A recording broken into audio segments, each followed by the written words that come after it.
Ei, amados, continuando aqui, Mateus capítulo 26, do versículo 47 ao 57. Nós vamos falar o seguinte, nós vamos falar no momento em que Jesus é preso. Nós falamos no anterior que ele foi lá para o monte, orar, ele foi lá para um lugar especial chamado Getsemane, e ele foi orar. Então agora ele já começa a trajetória de ser preso.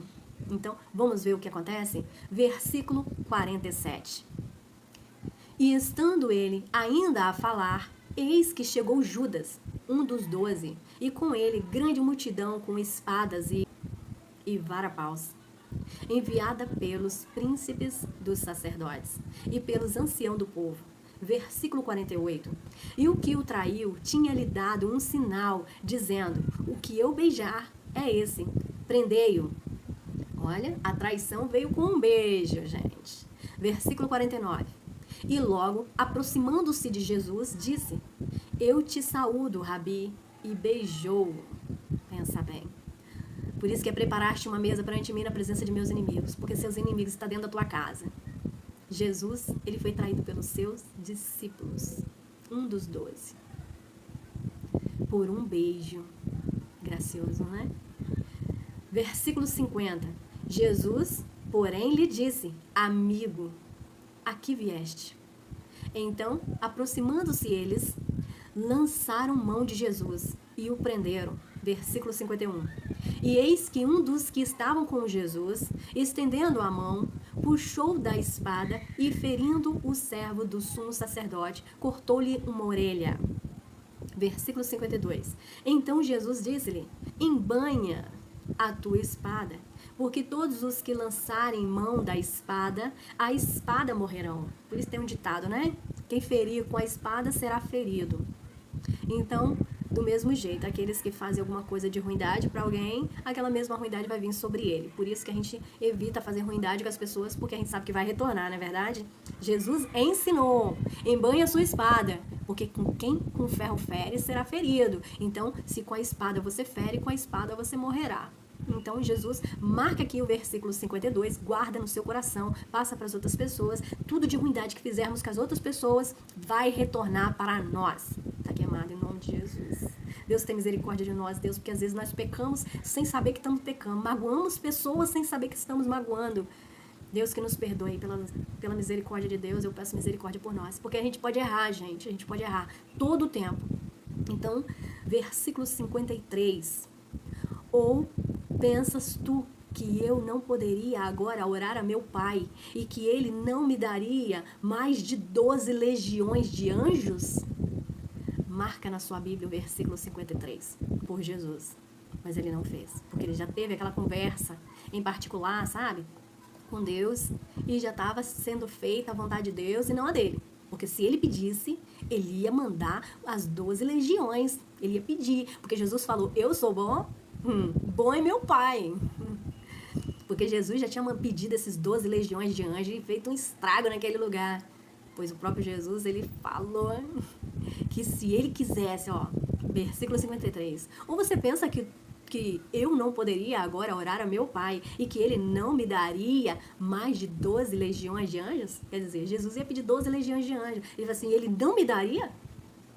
Então quer dizer, Jesus sabia que Deus daria para ele 12 legiões de anjos. Quem ia pedir era Jesus.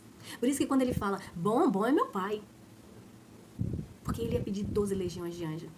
E Deus ia dar a ele. Ia fazer um estrago no meio daquele povo. Mas ele não pediu, porque ele sabia do trato que ele e Deus já tinham conversado naquelas orações maravilhosas. E ele já sabia de tudo que tinha que fazer. E ele ia fazer porque era a vontade de Deus e não a dele. Porque se fosse a vontade dele, nossa, essas 12 legiões de anjo ia acontecer, hein? Então, Jesus é Jesus. Ele merece todo o nosso amor, porque ele resistiu à carne.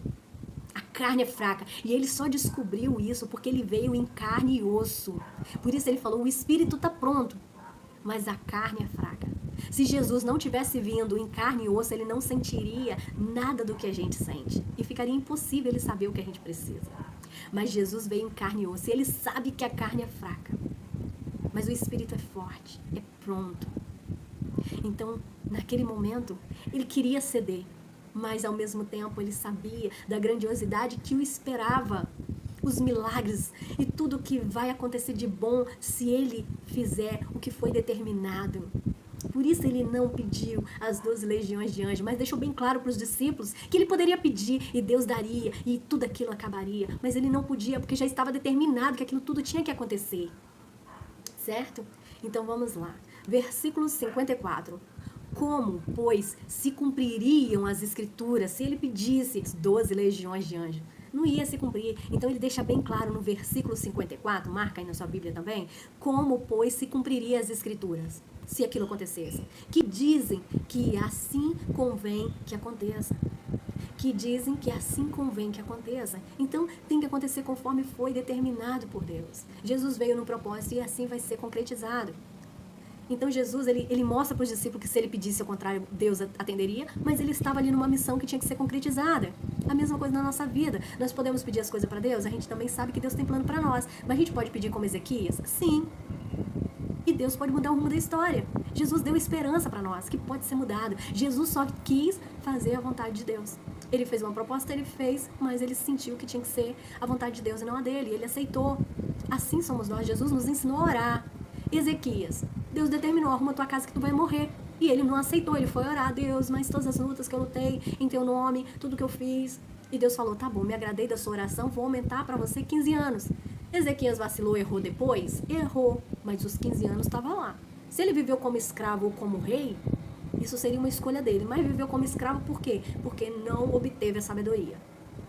Então, ou não usou a sabedoria que Deus deu, né? Então é isso aí. Guardou os talentos, não é verdade? É isso aí. Escondeu, enterrou os talentos. Quem quiser, vai lá e dá uma olhadinha lá. Eu acho que é 2 Reis, capítulo 20. Tem uma história de Ezequias lá. Estuda lá, que vocês vão saber o que eu tô falando. Então vamos lá. Não tenho certeza não, mas eu acho que é mais ou menos 2 Reis 20, eu não lembro. Mas aí vocês procuram aí na Bíblia no coisa. Ai, Vanessa, mas você tem que saber tudo. Ah, minha cabeça, você quer saber? Eu parei de guardar coisas. Agora eu anoto. Então tudo que eu preciso eu procuro no Google, porque já que Deus me deu essa bênção, eu procuro no Google. Mas se não tivesse, fosse igual antigamente, a gente tinha que decorar o número de telefone de todo mundo, né? Ou anotar numa agenda. Mas meu psicólogo disse que eu tenho que anotar tudo na agenda para a mente não ficar sobrecarregada. Então tá bom. Então, versículo 56, mas tudo isso aconteceu para que se cumpram as escrituras dos profetas. Então, todos os discípulos, deixando-o, fugiram. Versículo 55. Então disse Jesus à multidão, saíste como um salteador, com espadas e varapaus para me prender? Todos os dias me assentava junto de vós, ensinando no templo, e não me prendestes. Versículo 56. Mas tudo isso aconteceu para que se cumprisse as escrituras, que se cumpram as escrituras dos profetas. Então, todos os discípulos deixaram e fugiram.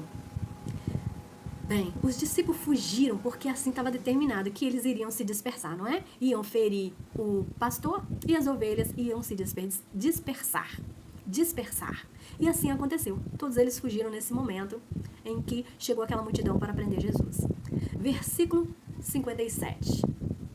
E os que prenderam a Jesus o conduziram à casa do sumo sacerdote Caifás. Bem, eu vou deixar esse 57 para o próximo vídeo, para que os vídeos não fiquem muito grandes. Então, a gente faz assim. Próximo vídeo, fique atento.